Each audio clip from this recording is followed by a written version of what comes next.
மாநாடு என்றாலே தேர்தல் அப்பதே மாநாடு நடத்துவாங்க. ஆனால் தேர்தல் முடிந்த பிறகு ஒரு மாநாடு நடத்தப்படுகிறது என்றால் அது விடுதலை சிறுத்தைகள் மாநாடுங்க. உலகம் பூரா இன்று இளைஞர்கள் அரசியலுக்கு வர்றாங்க அப்படின்னு. அப்ப ஜென்ஸ் கிட்ஸ்னா யாரு என்னன்றத இந்த மாநாடு உறுதி செய்திருக்கு. நம்ம தலைவனை காப்பாற்ற முடியலையே, அந்த வாய்ப்பு நமக்கு கிடைக்கலையே அப்படின்னு ஒவ்வொருத்தனுமே, ஏன்னா தலைவருக்கா உயிரே கொடுப்பதற்கு ரெடியா இருக்கிறேன். இன்னைக்கு தமிழ் தேசியம்னா என்ன, தமிழ் தேசியம் என்ன மாதிரியான தமிழ் தேசியம் இன்னைக்கு தமிழகத்தில் இருக்கு, உலகம் முழுக்க எப்படி இருக்குது அப்படின்றத பற்றி பேசுகிறதுக்காக தான் அந்த மாநாடு ஒருங்கிணைக்கப்பட்டது. அந்த தொடர் ஓட்டத்திற்கான அந்த தீபத்தை ஏந்தி தலைவர் அந்த ரேம்ப் வாக் பண்ணுற மாதிரி இருந்தது. தலைவரை பார்த்த உடனே அந்த ஆர்வக்கோளாறு என்ன பண்ணுறாங்க, டக்குன்னு அன்னைக்கு குறிப்பாக அவருடைய பிறந்த நாள், இயல்பாக எல்லாருக்கும் அந்த விருப்பம் இருக்கும் இல்லையா, டக்குன்னு அந்த கூட்டம் அப்படியே அந்த ரேம்பில் ஏறுறாங்க. காலத்தை கடந்து திரும்ப ஒரு தீர்க்கதரிசி. ஆமாம், திரும்ப ஒரு தீர்க்கதரிசி. எப்பவுமே அவருக்கு நீங்கள் முன்னாடி நடக்க போகிறத முன்கூட்டியே அறியக்கூடிய ஆற்றல் இருக்கிறது. எனக்கு தெரிய எந்த ஒரு தலைவனு தொண்டன்ட்ட இவளை இயல்பாக போகவே மாட்டேன். நம்ம வெறுப்பு உறுப்புலாமே பேசுகிறோம். நாங்கள் பார்த்துட்டே இருக்கும்போது தலைவர் அந்த பகுதியாக வர்றதை பார்த்த உடனே எங்களுக்கு ஏன் இவர் இந்த வழியாக வர்றாரு, அந்த சைடில் போகணும், ஏன் இப்படி வராரு பார்த்தா அவர் கூட்ட நெரிசலில் சிக்கிட்டார். கன்சோலுக்கு கொஞ்சம் எங்களுக்கு சேர் போட்டு உட்கார மாதிரியான ஒரு இடம். அப்போ அவர் பாதுகாப்பாக உள்ளே கொண்டு வரும்போது அவரை பார்த்த அந்த சூழல் இருக்கு இல்லையா, அது வாழ்க்கையில் மறக்கவே முடியாது.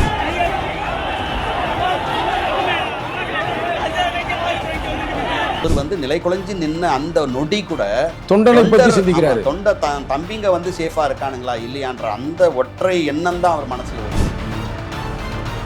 அவர் அந்த கம்பி மேல ஏறி மேல கீழே குதிக்கிறாரா, அது கம்பிக்கில இருந்து கீழே குதிக்கிறார். எவ்வளவு தூரம் தலைவருக்கே வருகின்ற ஒரு பாடமா இல்ல பிரபஞ்சம் எதையும் உணர்த்துதா அப்படின்றது எனக்கு தெரியல. ஏன்னா நம்ம பேசித்தே ஆகணும் சில விஷயங்களை.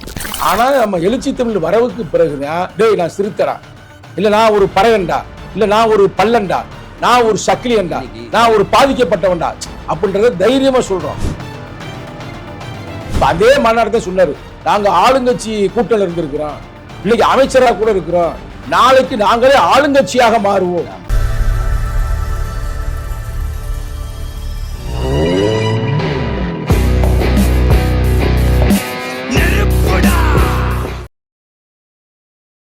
வணக்கம். இன்று நாம் சந்திக்க இருக்கின்ற முக்கியமான ஒரு மனிதன் என்று சொல்வதா இல்லை எழுச்சி தமிழுடைய உயிர் என்று சொல்வதா எனக்கு தெரியல. இப்போ என்னுடைய அனுபவத்திலே நான் தொடர்ந்து தம்பியை தலைவரோடையே இருப்பாப்புல எப்பயுமே. ஆனால் அவர் எங்கனையும் முகம் காட்ட மாட்டாப்புல, நாங்கள் அப்படி இப்படின்னு வெளியில் சொல்ல மாட்டாப்புல. எனக்கு தெரிய என்னுடைய அந்த அழைப்பை ஏற்றுதான் ஒரு கலந்துரையாடல் மாதிரி தான் வந்திருக்கிறாப்புல.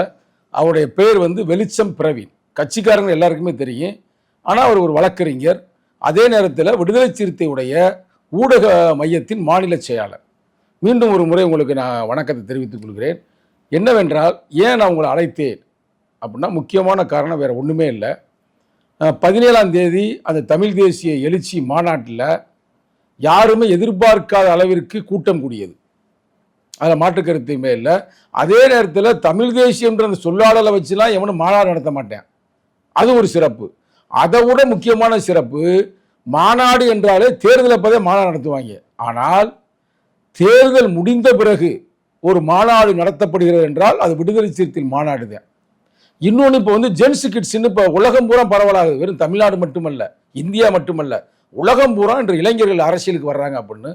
அப்போ ஜென்ஸ் கிட்ஸ்னா யாரு என்னன்றத இந்த மாநாடு உறுதி செய்திருக்கிறது. இப்போ இவ்வளவு பெருமை வாய்ந்த இந்த மாநாடு, அந்த மாநாட்டில் யாருமே எதிர்பார்க்காத அளவிற்கு தலைவர் ஒரு மேடையில் பேசினார்னா 1 மணி நேரம் 2 மணி நேரம் பேசுவார். வெறும் 3 நிமிடங்களில் பேசிட்டு அந்த நிகழ்வையே முடித்துட்டு அவர் வெளியேறி இருக்கிறார்.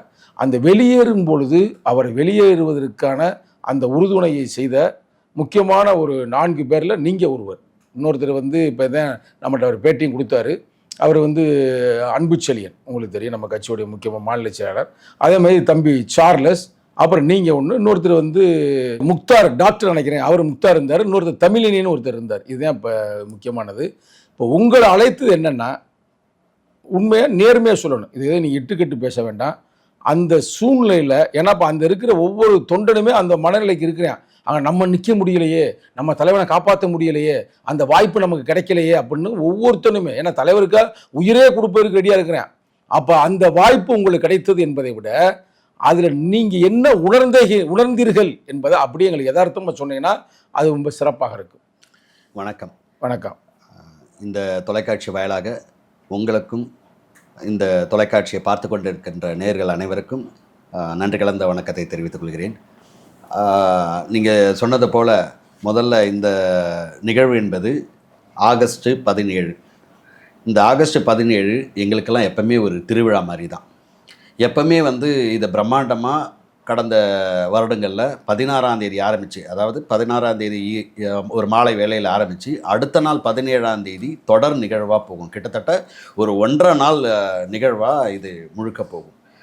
ஆனால் இந்த ஆண்டு மட்டும் தலைவர் என்ன சொன்னார்னா, இதை வந்து ஒரு மாநாடாக நடத்துவோம் அப்படின்னு தலைவருடைய ஆசைப்படி இந்த ஆகஸ்ட் 17 தமிழர் எழுச்சி மாநாடாக அறிவித்தார். எப்பவுமே தமிழர் எழுச்சி நாள் அப்படின்ற இதில் தான் நம்ம நடத்துவோம். ஆனால் இந்த ஆண்டு மட்டும் தமிழர் எழுச்சி மாநாடுன்னு அறிவித்து அந்த கூட்டத்தை ஆர்கனைஸ் பண்ணுறாரு. தமிழர் எழுச்சி மாநாட்டை ஆர்கனைஸ் பண்ணும்போது நாம் நினச்சதெல்லாம் என்னென்னா, இன்றைக்கி இருக்கிற இளம் தலைமுறையினருக்கு நாம் இந்த மாநாட்டோட நோக்கம் என்னவா சொல்லணும்னு தலைவர் எதிர்பார்த்தாருன்னா, தமிழ் தேசியத்தை பற்றி மக்களிடத்தில் வந்து இன்றைக்கி இருக்கிற சில போலிய தமிழ் தேசியவாதிகள் சொல்கிற கருத்துக்களுக்கு அப்பாற்பட்டு இன்றைக்கி தமிழ் தேசியம்னா என்ன, தமிழ் தேசியம் என்ன மாதிரியான தமிழ் தேசியம் இன்றைக்கி தமிழகத்தில் இருக்குது, உலகம் முழுக்க எப்படி இருக்குது அப்படின்றத பற்றி பேசுகிறதுக்காக தான் அந்த மாநாடு ஒருங்கிணைக்கப்பட்டது. அந்த வகையில் அந்த மாநாடு வந்து சிறப்பாக தான் ஒருங்கிணைச்சோம். கூட்டங்களுக்காக கிட்டத்தட்ட ஒரு 7 மண்டல செயற்குழு கூட்டங்களில் தலைவரே நேரடியாக ஒவ்வொரு மண்டலத்துக்கும் போய் நேரடியாக கலந்துக்கிட்டு அந்த கூட்டத்தை திரட்டுறதுக்கான வேலையை பார்த்தாரு. அப்படி எல்லாம் ஒருங்கிணைக்கப்பட்டு 17ஆம் தேதி இந்த கூட்டமும் ஒருங்கிணைக்கப்பட்டது. நாங்கள் எதிர்பார்த்தது என்னென்னா, குறைந்தபட்சம் நாங்கள் 10 லட்சம் பேருக்காவது திரளுவாங்க அப்படின்ற ஒரு கணக்கில் தான் எதிர்பார்த்தோம். பட் ஆனால் அங்கே கூடி இருக்கிற அந்த இடத்தோட அமைப்பு பார்த்திங்கன்னா ஒரு 5 லட்சம் பேர் கொள்ளளவு கொண்ட கெப்பாசிட்டி கொண்ட அமைப்பு அந்த திடல். அப்போ கூட்டம் வரும், சில டைம் ஃப்ளோ ஆகும். இது யதார்த்தம். எப்பவுமே வந்து எல்லா கூட்டமும் ஒரே இடத்துல அசம்பிள் ஆகாது. பட் ஆனால் அன்றைக்கி மாநாடோட சிறப்பு என்னென்னா, தமிழ் தேசியத்தை பற்றி தலைவர் பேச போகிறார். அப்போ தமிழ் தேசியத்தை பற்றி பேச போகிறதுக்காக உலகம் முழுக்க இருக்கிற எல்லாரும் எதிர்பார்த்த மாதிரி அங்கே தமிழ்நாட்டில் இருந்து எல்லாருமே வந்து நேரடியாக அப்போ அந்த போய் பேச்சை கேட்கணும். அதுவும் குறிப்பாக அன்றைக்கி தலைவரோட பிறந்தநாள். அப்போ தலைவருக்கு பிறந்தநாள் வாழ்த்து சொன்ன மாதிரியே இருக்கும், அதே சமயம் அந்த பேச்சை கேட்ட மாதிரியே இருக்குன்றதுனால லட்சக்கணக்கான பேர் அங்கே திரளாக, பல லட்சம் பேர், அதாவது 10 லட்சத்திற்கு அதிகமான தொண்டர்கள். ஆமாம், கிட்டத்தட்ட சொல்லப்போனால் ஒரு 15-20 கிலோமீட்டருக்கு தள்ளி வந்து அவங்களால வர முடியாத அளவுக்கு நாலாபக்கமும் வந்து, அதாவது உளுந்தூர்பேட்டையை மையம் கொண்டு விட்டது. ஆமாம், உண்மையாக சொல்லப்போனால் அப்படி தான். கிட்டத்தட்ட காவல்துறையினால் கட்டுப்படுத்த முடியாமல் பல இடங்களில் வந்து அதை டைவெர்ட் பண்ணிவிட்டு, ஏன்னா உள்ளே போனால் மறுபடியும் வெளியிலே வர முடியாத அளவுக்கு கூட்டம். இப்போ காவல்துறை என்ன பண்ணுறாங்கன்னா டைவெர்ட் பண்ணி அனுப்பிச்சாங்க. அந்த அளவுக்கு கட்டுக்கடங்காத ஒரு கூட்டம். பைபாஸே வந்து உங்களுக்கு வந்து பஸ் ஏறக்கும் 2 மணி நேரம் போகலன்னு சொன்னாங்க, பொதுமக்களே சொல்கிறாங்க. நமக்கு ஃபோன் பண்ணி மதுரை போய் இருக்கிற அந்த ரூட்டு தானே, டோட்டலாகவே உளுந்தூர்பேட்டைக்கு மேலே பிளாக் ஆகிடுச்சுங்க 2 or 3 hours அப்படின்னாங்க. அந்த மாதிரியான ஒரு கூட்டத்தில் அலைகடல் என திரண்டு வந்த அந்த கூட்டத்தை நம்ம ஸ்டார்டிங்கெல்லாம் வந்து நல்லா ஆர்கனைஸ் பண்ணிவிட்டு இயல்பாக நல்லாவே போயிட்டு இருந்தது. கச்சேரி ஆரம்பிக்கப்பட்டது, கச்சேரியும் நல்லா தான் போயிட்டு இருந்தது. ஒரு நேரம் போக போக அந்த மாலை வேலை நெருங்க என்ன ஆகிடுச்சுன்னா, கூட்டம் அளவுக்கு அதிகமாக வர ஆரம்பிச்சிது. அளவுக்கு அதிகமாக ஆரம்பிக்கும்போது தலைவரும் அங்கே என்ட்ரி கொடுக்குறாரு. என்ட்ரி கொடுக்கும்போதே தலைவர் பின்னாடியே கிட்டத்தட்ட லட்சக்கணக்கான பேர் திரண்டு வரான். இதை நாம் வந்து நேரலை, அதாவது எப்படின்னா தலைவர் வந்து வர்றாரு, அதை நம்ம பார்த்தோம்.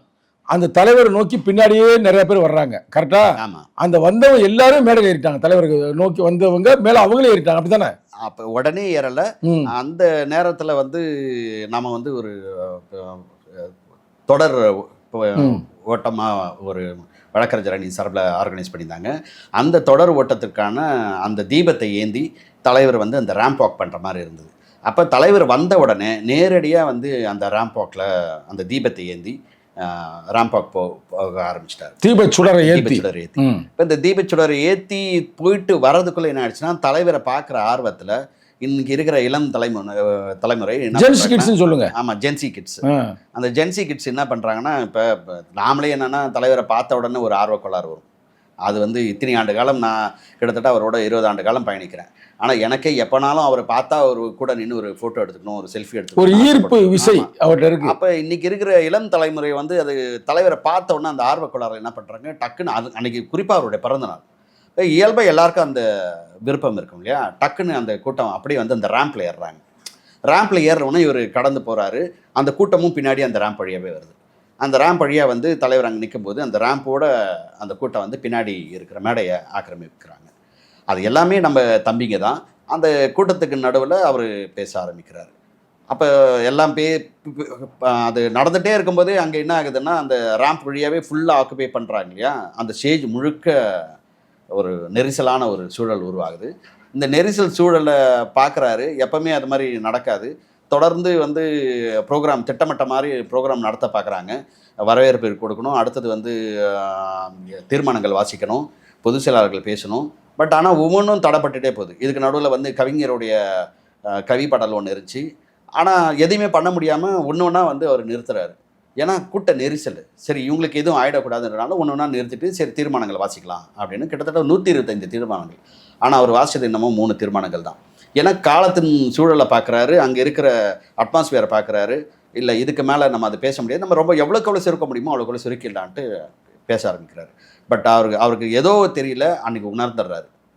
எப்பவுமே தலைவர் நாங்கள் எல்லாருமே சொல்லுவோம் ஒரு தீர்க்கதரிசி, காலத்தை கடந்து ஒரு தீர்க்கதரிசி. ஆமாம், திரும்ப ஒரு தீர்க்கதரிசி. எப்பவுமே அவருக்கு நீங்கள் முன்னாடி நடக்க போகிறத முன்கூட்டியே அறியக்கூடிய ஆற்றல் மிக்கவர். நீங்கள் தேர்தல் நேரத்தில் கூட நீங்கள் நிறைய பேட்டிகள் அவரது பார்த்துருப்பீங்க. நாளைக்கு இந்த மாதிரி ஒரு தொங்கு சட்டமன்றம் அமைய போகுதுன்ற முதல் கணித்தவர் அவர் தான். இன்றைக்கி எல்லாருமே சொன்னாங்க இல்லை மற்றவங்களாம் வெற்றி பெற்று. சரியா சொன்னீங்க. அதாவது தேர்தலுக்கு முன்னாடியே வருகின்ற சட்டமன்ற தேர்தல் வந்து ஒரு தொங்கு சட்டமன்றமாக அமையும், ஆதலால் நான் போட்டியிடுகிறேன் என்று சொல்லி அவர் வந்து காட்டுமன்னார் கோயிலில் போட்டியிட முயற்சித்தார். அந்த கருத்தை சொல்றீங்க. அது மட்டுமல்ல, அவருடைய கணிப்புகள் பலது வந்து உண்மையாக இருக்கிறது. அது வரலாற்றை நம்ம பார்த்துருக்கிறோம். பல இடங்களில் நீங்கள் பார்த்துருக்க முடியும், நோட் பண்ணியிருக்க முடியும். அது மாதிரி தான் அன்னைக்கு நிகழ்வு நான் கணிச்சிட்டாரு. ஆஹா ஏதோ நடக்க போகுது, ஏதோ சிக்கலாக போகுது, நடக்க போகுது. அதாவது அந்த கூட்டம் வந்து கட்டுக்கடங்காத கூட்டம், இது வரைக்கும் அது மாதிரி பார்க்காத ஒரு கூட்டம் நம்மளை நோக்கி வந்து தலைவரே எதிர்பார்த்துருக்க மாட்டேன் நினைக்கிறேன் இவ்வளவு கூட்டம் வரும்னு. இல்லை உண்மையில அப்படி நான் நினைக்கிறேன். அது எதிர்பார்த்தது உண்மைதான். பட் என்னன்னா நம்மளுக்கு வந்து அன்னைக்கு மழை வரும் பிரதர், உண்மையிலேயே அவளை வெயில் எல்லாம் யாரும் வரமாட்டாங்க பிரதர். நான் இப்போ எத்தனை மாநாடு நம்ம பார்த்துருக்கிறோம் கொண்டிருக்கிறோம். எந்த கட்சியுமே வெயிலில் போட்டுக்கிட்டு வாங்கடானா வருவாங்களா? தலைவருக்கு முன்னாடி வெயில் பிரச்சனை இல்லை, மழை பிரச்சனை இல்லை, இடி மின்னல் எது வந்தாலும் அவன் வந்து நிற்பான். அவன் அந்த இதில் வந்துக்கிட்டான். வந்து அன்னைக்கு வந்து அவ்வளோ கூட்டத்தை வந்து நம்ம எதிர்பார்க்கல. அது ரொம்ப சிறப்பு தான் சொல்லுவேன். அந்த கூட்டத்துக்கு நடுவில் தான் அவர் பேசுகிறாரு. பேசும்போது அவர் உணர்ந்த பிறகு வந்து டக்குன்னு அவராக ஒரு முடிவு எடுக்கிறார். ஏன்னா வரவேற்பு கொடுக்கல, எதுவும் கொடுக்கல. திடீர்னு வந்து பேச்சை வந்து ரொம்ப சுருக்கமாக நான் அறிந்தவரை இது வரைக்கும் 2 நிமிஷம் 18 நொடிகள் தான் நினைக்கிறேன் ஒரு ஸ்பீச் மட்டும். அது வந்து இது வரைக்கும் எந்த மாநாடுகளும் நடைபெறாது. வேறு மட்டுமில்ல, எந்த தலைவருமே அவ்வளோ சுருக்கமாக பேசியிருக்க மாட்டாங்க. முடியாது. ஏன்னா அதுக்கு மேலே கொஞ்ச நேரம் இருந்தால் கூட அது இருக்கிற நம்ம தம்பிங்களுக்கு ஏதாவது ஒரு அசம்பாவிதம் நடந்துற அது மாதிரியான ஒரு சூழல் வந்து அவருக்கு கணிச்சதுனால அவர் உடனே அந்த பேச்சை நிறுத்திட்டு தம்பிங்களா பாதுகாப்பாக போங்க, அதனால தான் என்னுடைய உரையை சீக்கிரம் முடிக்கிறேன்னு சொல்லிட்டு அதை சொல்லிட்டு உடனே இவர் வந்து கடந்து வராரு. அப்போ கடந்து வரும்போது தம்பிங்களுடைய அன்பு தொல்லை இருக்கு இல்லையா. இப்போ அங்கே வந்து எல்லாமே ஜென்சி கிட்ஸ். அந்த ஜென்சி கிட்ஸ் என்ன பண்ணுறாங்க, தலைவரை பக்கத்தில் பார்க்குறானுங்க. எல்லாருக்கும் ஒரு ஆர்வம் தானே. அப்போ உடனே அவங்க எல்லாருமே செல்ஃபி எடுக்க முற்படுறாங்க. அப்படியே முற்படும் போதே வந்து கை கொடுக்க முயற்சிக்கிறாங்க. இவர் தலைவர் எப்பவுமே வந்து யாரையும் தடுக்க மாட்டார். தலைவரோட இயல்பான ஒரு குணம் என்னன்னா, ஒரே ஒரு கருத்து சொல்லிக்கிறேன். அதாவது எனக்கு தெரிய வந்து எந்த ஒரு தலைவனு தொண்டன்ட்டு இவளை இயல்பா போகவே மாட்டாங்க. நம்ம வெறுப்பு உறுப்பு இல்லாமல் பேசுகிறோம். நீங்கள் எம்ஜிஆர்ல இருந்து ஆரம்பிங்க, காமராஜோட வரலாறு அது வேற. அதுக்கு அடுத்து நீங்கள் பார்த்தீங்கன்னா அவங்களுக்கு ஒரு பெரிய ஒரு வளையம் இருக்கும். அந்த வளையத்தை உடைச்சி நீங்கள் யாருமே கிட்ட நெருங்க முடியாது. எல்லா தலைவரும் பாருங்க, எம்ஜிஆர் இருக்கட்டும், இல்லை டாக்டர் கலைஞர் கருணாநிதி இருக்கட்டும், இல்லை இன்னைக்கு இருக்கிற ஐயா ஸ்டாலின் ஐயாவாக இருக்கட்டும், இல்லை இன்னைக்கு இருக்கிற நம்ம முதல்வர் விஜயாக இருக்கட்டும், இவங்களுக்கு ஒரு வளையம் இருக்கும். அந்த வளையத்துக்குள்ள யாருமே போக முடியாது. ஆனால் இவர் வந்து தொண்டர்கள் வளையத்துக்குள்ளே போயிடுவார். அந்த அன்பின் மிகுதியாக நம்ம பார்க்கக்கூடிய விஷயம் தான் அது. பெரும்பாலும் மக்களும் அதை பார்த்துருப்பாங்க. எந்த நேரம்னாலும் அவர் சுற்றி ஒரு 200-300 பேர் இருக்க தான் செய்வாங்க. அப்போ ஒரு பெரும் மாநாட்டு திடலில் அப்போ அன்றைக்கி பிறந்த நாள் அதுமா அவருக்கு வாழ்த்து சொல்கிற முற்படுறாங்க எல்லாரும். எல்லாமே ஜென்சி கிட்ஸ். அவங்க பார்த்த உடனே அவர் மேலே டக்குன்னு ஃபோட்டோ எடுக்கிறது, வீடியோ எடுக்கிறது, இப்படி அவர் இது பண்ணுறாங்க. தலைவரும் அதை தடுக்கலை. தலைவர் என்ன பண்ணுறாரு, அவங்களுக்கான செல்ஃபி இதுவும் கொடுத்துட்டே இருக்கிறாரு. அப்போ கொடுத்துட்டே இருக்கும்போது ஆக்சுவலாக வந்து அந்த ஸ்டேஜில் வந்து ரைட் ஹேண்ட் சைடு தான் நம்ம வந்து என்ட்ரன்ஸும் வச்சிடணும், எக்ஸிட்டும் அதை தான் வச்சிடணும், தலைவருக்கான என்ட்ரன்ஸ் அண்ட் எக்ஸிட். இப்போ அந்த எக்ஸிட் வழியாக போகாமல் அவர் என்ன பண்ணுறாரு, ஆப்போசிட் சைடு லெஃப்ட் ஹேண்ட் சைடாக அப்படியே வந்து இவங்களுக்கு செல்ஃபி அந்த கை கொடுக்கறது, செல்ஃபி எடுக்கிறது, அப்படியே அந்த தம்பிங்களோட அப்படியே பின்னாடியே நகர்த்திட்டு வந்துடுறாங்க. அப்போ நகர்த்திட்டு வந்ததுக்கப்புறம் தான் தெரியுது அங்கே வந்து வழி கிடையாது. அதுக்குள்ளே என்ன ஆகுதுன்னா கூட்ட நெரிசல். தம்பிங்க ரொம்ப அளவு கடந்து அன்பு காட்டுறதுனால அந்த கூட்ட நெரிசலில் வந்து அவரை சிக்க வச்சிடுறாங்க. அப்போ அந்த இடத்துல நாங்கள் வந்து நேரலை ஒளிபரப்பு பண்ணிகிட்ருக்கோம். அங்கே இருக்கிற நடந்த நிகழ்வுகள்லாம் மற்ற தொலைக்காட்சிகளுக்கும் தலைவருடைய பக்கங்களுக்கும் நேரலை ஒளிபரப்பு செய்கிறார். என்னோடய டீம் அங்கே இருந்தது. அதில் குறிப்பாக மண்டல செயலாளராக இருந்து மாவட்ட செயலாளராக இருந்த அண்ணன் அன்புச்செழியன், என்னோட இனிய நண்பர் தமிழினியன் வழக்கறிஞர், அப்புறம் தம்பி சார்லஸு, அப்புறம் டாக்டர் முக்தார்ன்னு ஒரு டாக்டர் டீமும் அங்கே இருந்தது. தம்பி டாக்டர் மட்டும் அங்கே முக்தாரன் மட்டும் இருந்தாப்புல. இப்போ இந்த டீம் எல்லாம் நாங்கள் திடீர்னு பார்க்குறோம், ஏன் தலைவர் இந்த சைடு டாக்டர் சேகர் கூட இருந்தார் நினைக்கிறேன். அது டாக்டர் சேகர் இருந்தார், மாநாட்டு திடலில் இருந்தார். பட் அந்த இடத்துல நீங்கள் 5 பேர் மட்டும்தான் இருக்கிறோம். கூட சேர்மதுரை தம்பி இருக்கான். சேர்மதுரை தம்பி அந்த ஈவெண்ட் மேனேஜ்மெண்ட்டுக்காக அங்கே நிற்கிறான். இப்போ நாங்கள் ஒரு 6 பேர் மட்டும்தான் அங்கே பார்க்குறோம். நாங்கள் பார்த்துட்டே இருக்கும்போது தலைவர் அந்த பகுதியாக வர்றதை பார்த்த உடனே எங்களுக்கு வந்து ஏன் இவர் இந்த வழியாக வர்றாரு, அந்த சைடில் போகணும், ஏன் இப்படி வராருன்னு பார்த்தா அவர் கூட்ட நெரிசலில் சிக்கிட்டார். அப்போ உடனடியாக அன்புச்செழியன் அண்ணன், தமிழினியன்லாம் நான் எல்லாரும் உள்ளே போயிட்டு அவரை பாதுகாப்பாக நாங்கள் வச்சிருந்த அந்த கன்சோல் வச்சுருப்போம் இல்லையா, கன்சோலுக்கு கொஞ்சம் எங்களுக்கு சேர் போட்டு உட்கார்ற மாதிரியான ஒரு இடம் இருந்தது. அப்போ அவர் பாதுகாப்பாக உள்ளே கொண்டு வரும். உள்ளே கொண்டு வரும்போது அவரை பார்த்த அந்த சூழல் இருக்குங்க இல்லையா, அதை வாழ்க்கையில் மறக்கவே முடியாது. ஏன்னா அவர் ஒரு மாதிரி நிலை குலைஞ்சு கிட்டத்தட்ட ஒரு செமி அன்கான்ஷியஸ் ஸ்டேஜில் தான் வந்தார். அப்போ வந்து எங்கள் முகத்தை அப்படியே விற்று பார்க்குறாரு. பார்த்த உடனே அப்போ தான் அவருக்கு வந்து தெரியுதோ நாம் வந்து சரியான இடத்துல இருக்கிறோம் அப்படின்றாரு. அப்புறம் தண்ணி கேட்குறாரு. உடனே பக்கத்தில் இந்த அன்புச்செழியனை தண்ணி எடுத்து கொடுக்குறாரு. எடுத்து கொடுத்த வரைக்கும் வந்து அவருக்கு வந்து அந்த கான்ஷியஸில் இல்லை. அப்புறமா மறுபடியும் எல்லார் முகத்தையும் உத்து பார்க்குறாரு. பார்த்ததுக்கு அப்புறம் தான் அவர் தெரிந்த முகம், ரைட், பிரவீன் இருக்காப்ல, அன்புச்செழியன் இருக்கிறாப்ல அப்படின்னு அவர் உணர்றாரு. அதுக்கு முன்னாடி வந்து சுற்றி இருக்கிறவங்க எல்லாம் புதிய முகம், எல்லாமே தம்பிங்க, எல்லாமே இளம் சமுதாயம். இப்போ நானே குறிப்பாக இப்போ நாங்கள் அன்புச்செழியன்லாம் உள்ளே போகும்போது அந்த தம்பிங்களை அதட்டி விளக்கு விட்டால் கூட அந்த தம்பிங்களுக்கு நாங்கள் யாருன்னு தெரியாது. என்னதான் மாநில பொறுப்பாளராக இருந்தாலும் அவங்களுக்கு தெரிஞ்ச ஒரே முகம் வந்து எழுச்சி தமிழர் மட்டும். கரெக்ட். அப்போ அதை மீறி நாங்கள் என்ன சொன்னாலும் அவங்க கட்டுப்பட மாட்டாங்க. இப்போ அந்த கட்டுக்கடங்காத சிறுத்தைகள். ஆமாம், கட்டுக்கடங்காத சிறுத்தைகள். அது வந்து அன்பு சிறுத்தைகள் தான். அது இது தவறு ஒன்றும் இல்லை. தலைவர் அன்புக்கு மட்டும்தான் கண்ட்ரோல் பண்ணுவாங்க. ஆனால் பட் என்னன்னா ஏற்கனவே வந்து அவர் கிட்டத்தட்ட ஒரு 2 மணி நேரமாக அந்த கூட்டத்தோட போராடிட்டு இருந்தார் இல்லையா, அதில் அவர் வந்து ஃபுல்லாகவே வந்து டவுன் ஆகிட்டார். நீங்கள் மேடையிலே பார்த்து இல்லை, அந்த மூச்சு காற்றே வந்து உங்களுக்கு ரொம்ப அடிக்கும் போதே மனிதனுக்கு அந்த ஆக்சிஜன் பிரச்சனை வரும். அந்த காற்றை உள்ளிழுத்தல் சிக்கலா, அது ஒரு விஷவாயு மாதிரி தான். மூச்சு காத்து வந்து ஒரு குறிப்பிட்ட அளவுக்கு மேல ஒரு பெருந்திரள் மூச்சு காத்து வந்து விஷவாயு. அந்த விஷவாயுவில் அவர் வந்து அன்கான்ஷியஸா, செமி அன்கான்ஷியஸ் தான். வந்தோன்னே அப்போ எங்கள் கீழே கேட்குறாரு. அப்போ கூட அவர் வந்து தண்ணி கொடுத்து உட்கார வச்சு அவர் நிதானம் ஆனதுக்கப்புறம் கேட்ட முதல் இது, அப்பா எல்லாரும் பத்திரமா தானே இருக்காங்க, எல்லாம் சேஃப் தானே. ஸோ அந்த சூழ்நிலையில கூட வந்து தொண்டர்களுக்கே சிந்திக்கிறார். தனக்கே இவ்வளவு சிக்கல் வந்தாலும் கூட அவர் வந்து நிலை குலைஞ்சு நின்ன அந்த நொடி கூட தொண்டனை பற்றி சிந்திக்கிறார். தம்பிங்க வந்து சேஃபா இருக்கானுங்களா இல்லையான்ற அந்த ஒற்றை எண்ணம் தான் அவர் மனசுல ஓடி இருந்திருக்கு. அவருக்கு தண்ணி குடிச்சு ஒரு ஃபர்ஸ்ட் எந்த இதுவுமே இல்லை, தம்பிங்க சேஃபா, எல்லாம் பவர்லாம் ஆஃப் பண்ண சொல்லி எதுவும் அசம்பாவிதம் நடந்துடக்கூடாது, உடனடியாக பாருனார். இல்லைனா எல்லாம் சேஃப் தான். அவர் அந்த பதட்டத்திலேருந்து அவர் மீளலை. அந்த பதட்டம் எதனாலன்னா யாருக்கும் எதுவும் ஆயிடக்கூடாதுன்ற அந்த பதட்டம்.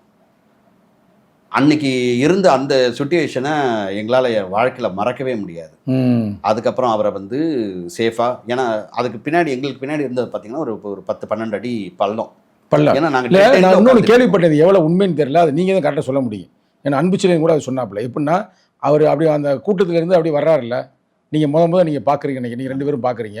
ஒருவேளை நீங்கள் பார்க்காமல் இருந்திருந்தால் அவர் எதை நோக்கி போயிருப்பாரு, அது எப்படி அங்க என்ன என்ன என்ன சூழ்நிலை அங்க? இல்ல ஆக்சுவலா அது அது என்னன்னா அது ஒரு டெட் எண்டுங்க இல்லையா? ஓ, அப்ப நேரா போனோம்னா அங்க வழியே இல்ல. வழியே கிடையாது. ம். அது அது போனோம்னா மறுபடியும் 12 அடி பள்ளம் தான். ஓ, அங்க இருந்து போயிருந்தாலும் நீங்க தள்ளி கிள்ளி விட்டு அவ யதார்த்தமா ஒரு அன்பு இருந்தாலும் கீழே தான் விழுக வேண்டியிருக்கு. ஏன்னா முன்னாடி தலைவர் நிக்கிறாருன்றது பின்னாடி இருக்க தொண்டனுக்கு தெரியாது. ம். எல்லாருமே ஒரே சைடுல புஷ் பண்றாங்க. கிட்டத்தட்ட ஒரு ஒரு ஆயிரக்கணக்கான ஆனா இது உண்மையிலேயே இந்த நேரத்துல வந்து அதனால நீங்க அங்க இருந்திருக்கிறீங்க, அது ஒரு முக்கியம். இல்லை நமக்கு நெருக்கடியா இருக்கிற நம்ம வாட்டி பரட்டு போயிருந்தீங்கன்னு வச்சுக்கோங்க, அவன் பார்த்துருக்க முடியாது.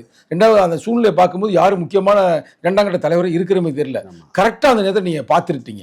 பார்த்து முடிச்சது மாதிரி அதுக்கடுத்து உட்கார வைக்கிறீங்களோ? ஆமா, அதுக்கப்புறம் அவர் அந்த ஒரு எல்லா இடத்துலையும் வயிறுல ஓடி இருந்துச்சு பாருங்க, தண்ணி கொடுக்கறது. அப்ப நீங்க பின்னாடி ஆளுகளை தள்ளி விடுறது, அவரு அதுக்கு அடுத்த பிறகு நடக்குது. ஆமா, தண்ணி கொடுத்ததுக்கு அப்புறம் தான் அவர் உண்மையிலேங்க சரியான இடத்துல நீங்க சரியான முடிவு எடுத்துருக்கு. நல்லா யோசிச்சு பாருங்களேன்.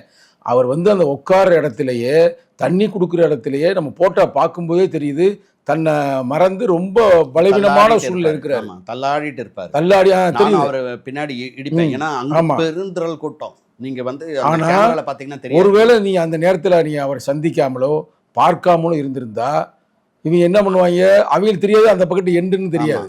இல்லை, தம்பிகளுக்கு சொல்ல முடியாது. ஏன்னா எல்லாருமே வந்து மேடை வந்து அந்த ரேம்ப் வழியாக வந்த பசங்க. ஸோ அதனால் அந்த சைடு வழி இருக்கா இல்லையான்றது தம்பிகளுக்கும் தெரியாது. அதனால் அப்படியே ஒரு ரொம்ப முக்கியமான இடம் நீங்கள் சொல்லக்கூடிய இடம் வந்து ரொம்ப யோசிக்க வேண்டிய இடம்.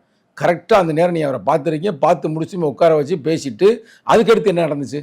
அதுக்கப்புறம் அந்த வேறு வழியும் இல்லை. ஏன்னா மறுபடியும் அந்த கூட்டம் வந்து கலையலை. மாநாடு முடிந்த பிறகும் பெருந்திரள் கூட்டம் வந்து இந்த மேடையிலே இருந்தது. அப்போ இவர் சேஃபாக மறுபடியும் வெளியில் கொண்டு போகணுன்றதுக்காக அங்கே இல்லை சில பேர் சொன்னாங்க தலைவர் திருப்பி பேச போகிறாங்க. இல்லை சும்மா இந்த கூட்டம் நிறையா இருக்கிறனால தலைவர் நிப்பாட்டிட்டு, ஏன்னா மேலாவில் உள்ள ஒரு அப்படியே செஞ்சார். கீழே மேடையில் இறங்கிட்டு திருப்பி மேடையில் ஏறினார். அது மாதிரி செய்ய போகிறான்னு எனக்கு செய்தி சொல்கிறாங்க. ஏன்னா நாங்களும் கீழே இருந்தா அப்ப என்ன சொல்றாங்க, திருப்பி தலைவர் பேச போவார் பாருங்க அப்படின்ற மாதிரி. உங்களுக்கு கடந்த மாநாடு கூட நினைவு இருக்கும்னு நினைக்கிறேன். கடந்த மாநாட்டில் வந்து மாநாடு முடிந்ததுக்கு அப்புறம் நம்மளோட பொதுச் செயலாளர் வந்து சொல்லுவாரு, செகண்ட் ஷோலாம் இல்லப்பா, செகண்ட் ஷோலாம் கிடையாதுப்பா, எல்லாம் போயிட்டு வாங்கப்பான்னுவாரு. அப்படிதான் நம்ம தம்பி நம்பிக்கிட்டு இருந்திருக்கிறாங்க. நம்ம தம்பிங்க எப்பவுமே அப்படிதான். எப்பவுமே வந்து கூட்டம் முடிந்தாலும் 2 நாட்கள் வரைக்கும் அந்த இடத்துல வந்து அந்த ஆரோ சொல்லுவாங்க இல்லையா, அந்த எழுச்சி அது வந்து போகாது. சரி, அப்ப நீ என்ன பண்ணி நேரா தண்ணியை குடிச்சதுக்கு அப்புறம் உட்கார வைக்கிறோம். உட்கார வச்சு அவர் சமாதானத்துக்கு அப்புறம் நம்ம எல்லாரும் கேட்கிறாரு, எல்லாரும் ஓகேவா பத்திரமா இருக்காங்களா அப்படின்னு. எல்லாம் பத்திரமா இருக்காங்க. சரி, வண்டி வாகனத்தை வர சொல்லுங்கன்றாரு. ஆனால் வண்டி வாகனம் இங்கே வர முடியாது, ஏன்னா அது வந்து நம்ம பேக் சைடு வழியாக வந்துட்டீங்க, அது பள்ளமாக இருக்குது அப்படின்னா. சரி, அப்போ இப்படி போக முடியாதான்றாரு. இல்லை, அந்த வழியாக போக முடியாதான்னு.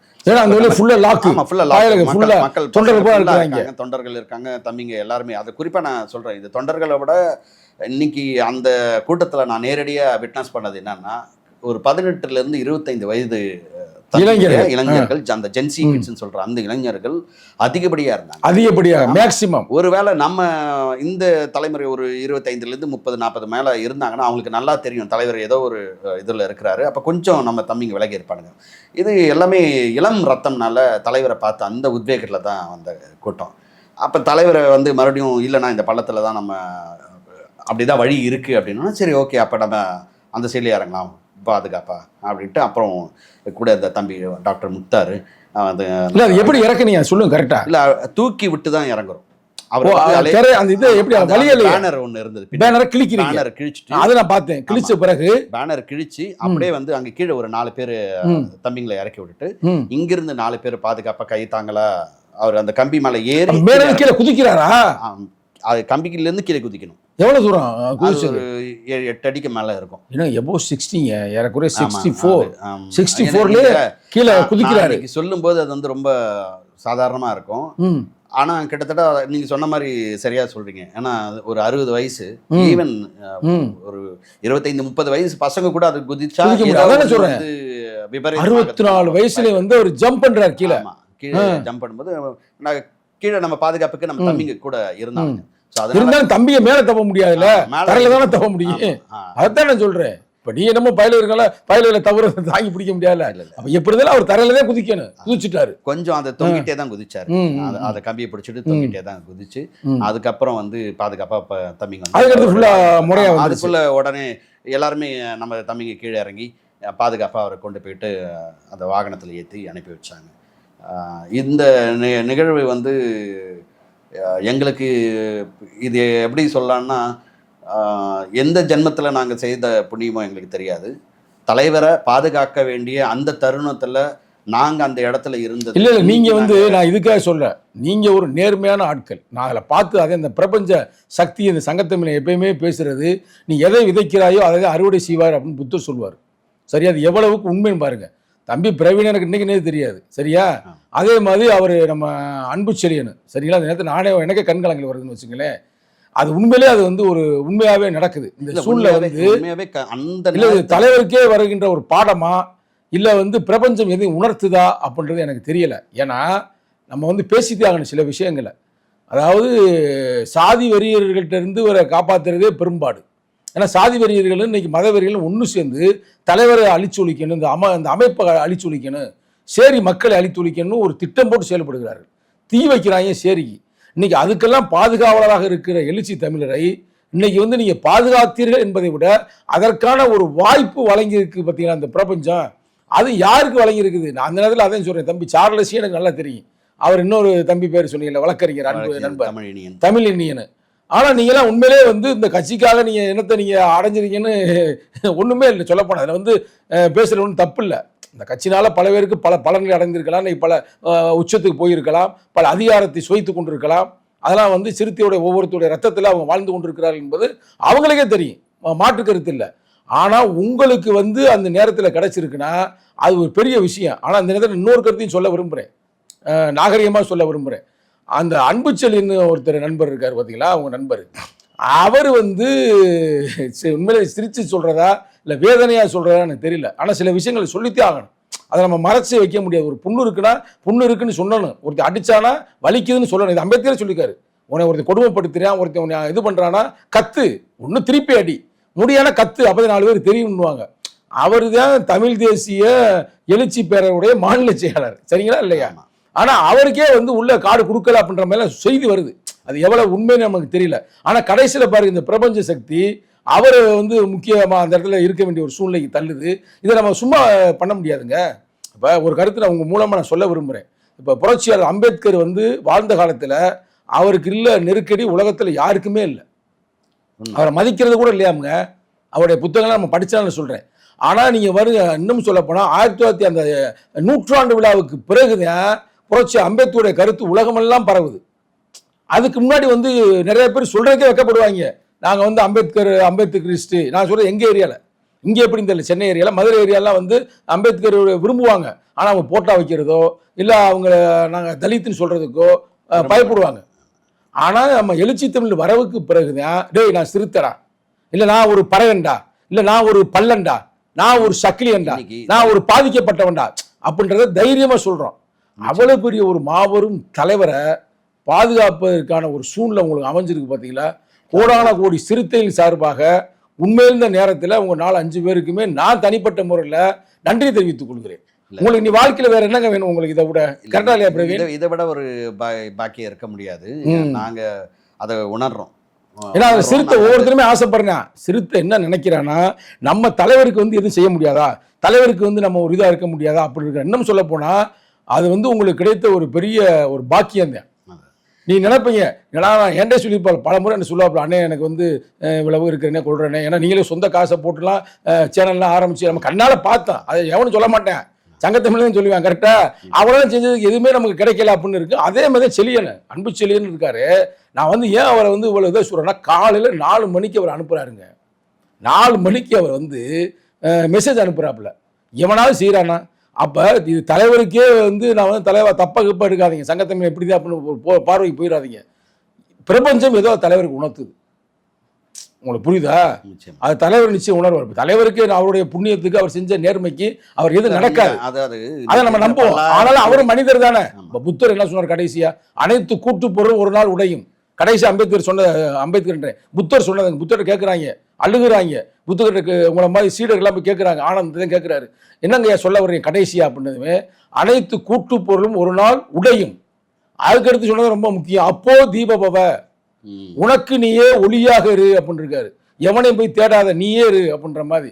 அப்போ வந்து இதில் வந்து பல செய்திகளை வந்து இந்த மாநாடு மக்களுக்கு சொல்லிச்சோ சொல்லவில்லையோ நமக்கு சொல்லியிருக்கு, நம்மளுக்கு ஒன்று இருக்கு. 2ஆம் கட்ட தலைவர்களுக்கு சொல்லியிருக்கு, தலைவருக்கு சொல்லியிருக்குது. இன்னமும் வந்து இப்போ தமிழ் தேசியம் எழுச்சின்றதை வந்து தலைவர் ஒரே நாளில் ஜூமில் உட்கார்ந்தாருன்னா பேசிட்டு போயிடுவார். 125 தீர்மானத்தை படிச்சுட்டு போயிடுவார். ஆனால் வந்து இன்னைக்கு வந்து நம்ம ஒரு தவிர்க்க முடியாத சக்தி தமிழக அரசியல் மட்டுமல்ல, இந்திய அரசியல். அதை நம்ம உணரணும். நம்ம இரண்டாம் கட்ட தலைவர்களும் உணரணும். உணர்ந்து இவரை வச்சு எப்படி நம்ம மக்களுக்கான விடுதலை வாங்கி தர முடியும், தமிழ் தேசியத்தை எப்படி வென்றெடுக்க முடியும். இப்போ அதே மாநாட்டத்தை சொன்னார், நாங்கள் ஆளுங்கட்சி கூட்டணியில் இருந்திருக்கிறோம், இன்னைக்கு அமைச்சராக கூட இருக்கிறோம், நாளைக்கு நாங்களே ஆளுங்கட்சியாக மாறுவோம். ஆமா, அதான் இந்த மாநாட்டில் ஒரு முக்கியமான ஒரு செய்தி. ஏன் சொல்றாருன்னா 2 நிமிடம்ல அந்த ஒரு ஸ்பீச் வந்து ரொம்ப பெரிய ரொம்ப ஒரு பரபரப்பான ஒரு செய்தி. சரிங்களா? அதனால வந்து பிரவீன் அவர்களுக்கு எனது வாழ்த்துக்களை நன்றியும் தெரிவித்துக் கொண்டு, வேற ஏதாவது சொல்ல விரும்புறீங்களா? உங்க மனசுக்குள்ள இருக்கு, ஏறக்குறைய நான் கேட்க வேண்டியதை இதுக்கு மேலே என்னால் கேட்க முடியாத அளவுக்கு நான் மனசு அதை திங்க் பண்ணும்போது எனக்கு அந்த மணலில் வருது, அந்த இது வருது. ஏன்னா நான் அந்த நடக்கும்போது நான் கீழே இருக்கிறேன், இல்லை இது ஸ்டேஜ் கீழே இருக்கிறேன். சரிங்களா? திருப்பி என்னால் மேலே ஏறவே முடியல, அதுல ஒரு சூழ்நிலை ஆகி போச்சு. சரிங்களா? அப்போ வந்து மேலே நம்மளால இல்லையே அப்படின்ற ஒரு வருத்தம் என்ன எனக்கு மட்டுமல்ல, பல ஒரு சிறுத்தைகளுக்கு இருக்குன்னு வச்சுங்களேன். பாவம், நம்ம யாரையும் குறைத்து மதிப்பிடலை. இரண்டாம் கட்ட தலைவர் எல்லாருமே, தலைவரோட இருக்கிற தம்பிமார் எல்லாருமே தலைவர் நம்ம பாதுகாக்கணும் காப்பாற்றணும் எண்ணங்கள் உள்ளவர்கள் தான். ஆனால் அந்த இது அடிக்கும்ல, இந்த சுனாமியில் இது அடிக்கும், எங்கிட்ட சுற்றி எங்கிட்ட ஆளை போட்டுச்சுன்னு தெரியல. இப்போ தலைவர் தெரியாதா, இதில் ஏறி வந்தோம் திருப்பி இதில் போகணும்னு தெரியாதா? ஏன் முடியலை? ஏன் பக்கத்தில் இருக்கிற ஆட்கள்லாம் அங்கிட்டு திசை மாறி போயிட்டாங்க? அப்போ இப்படிப்பட்ட ஒரு சூழ்நிலை உருவாகிருக்குது. பரவாயில்ல, நீங்கள் என்ன சொல்ல விரும்புகிறீங்க? இல்லை, இது நாம் வந்து இது ஒரு பாடமாக தான் எடுத்துக்கணும். அதாவது பல மாநாடுகள் நடத்தியிருப்போம். இந்த மாநாடு வந்து நம்மளுக்கு வந்து நிறைய செய்திகளை சொல்லியிருக்கு. நாம் எப்படி கட்டமைப்பாக இயங்கணும், இதில் வந்து இன்னைக்கு இருக்கிற அந்த ஜென்சி கிட்ஸை நாம் எப்படி வழிநடத்த, எப்படி அவளை வந்து ஒரு அரசியல்படுத்த வேண்டிய கட்டாய தேவை இருக்குது. அந்த இன்னைக்கு இருக்கிற இளம் சமுதாயம் தான் அடுத்த தலைவரை வந்து தீர்மானிக்கிற சக்தியாக இன்னைக்கு இருக்கிறாங்க. குறிப்பாக இன்னைக்கு நம்ம தமிழகத்தில் இன்னைக்கு அரசியல் மாற்றத்தை ஏற்படுத்தக்கூடிய அளவில் இன்னைக்கு இந்த ஜென்சி கிட்ஸ் இருக்கிறாங்கன்னா, அப்போ நம்ம கட்சியின் சார்பில் இருக்கிற ஜென்சி கிட்ஸையும் நம்ம வழிநடத்த வேண்டிய தேவை இருக்குது. சிறப்பு. இப்போ அந்த தம்பிகளை வந்து நம்ம அரசியல்படுத்தணும். அதே மாதிரி இரண்டாம் கட்ட தலைவர்கள் இனி எப்படி வந்து இது ஒரு மாநாடுகளை இந்த மாதிரியான பெரும் கூட்டம் வந்தால் அதை சமாளிக்கணும், அதை வந்து திட்டமிடணும் அப்படின்ற அந்த புரிதல் வந்து இந்நேரம் எல்லாருக்கும் வந்திருக்கும்னு நினைக்கிறேன். இனி வரும் காலங்களில் அதை எல்லாருமே சிறப்பாக செய்வாங்க. அது ஏற்கனவே நான் இப்போ சொன்ன மாதிரி தான், அன்னைக்கு கூட்டம் என்பது வந்து தலைவருடைய பிறந்த நாள். அதுதான் சொன்னேன், எப்பவுமே 1.5 நாள் நடக்கிற நிகழ்ச்சியை நமக்கு ரொம்ப சுருக்கி ஒரு 5 மணி நேரத்தில் நம்ம முடிக்கணும்னு நினச்சா அது முடியாது. அப்போ அந்த கூட்டம் அப்படியே தானே வரும், பொதுவாகவே அப்படி தான் நடக்கும். ஆனால் அன்னைக்கு மாநாடு வேற, இது தவிர்க்க முடியாத ஒன்று தான். ஆனாலும் இதிலிருந்து நம்ம நிறைய பாடங்களை கற்றுக்கொள்ள வேண்டும். அதாவது அரசியல் படுத்து நடந்தேற வேண்டும், அது அடுத்தடுத்த தலைமுறைக்கும் தொடர்ந்திட வேண்டும் அப்படின்றது உங்கள் கருத்து. உங்கள் கருத்துகளுக்கு எனது நன்றியை தெரிவித்துக் கொண்டு உடனே விடைபெறுகிறேன். மிக்க நன்றி.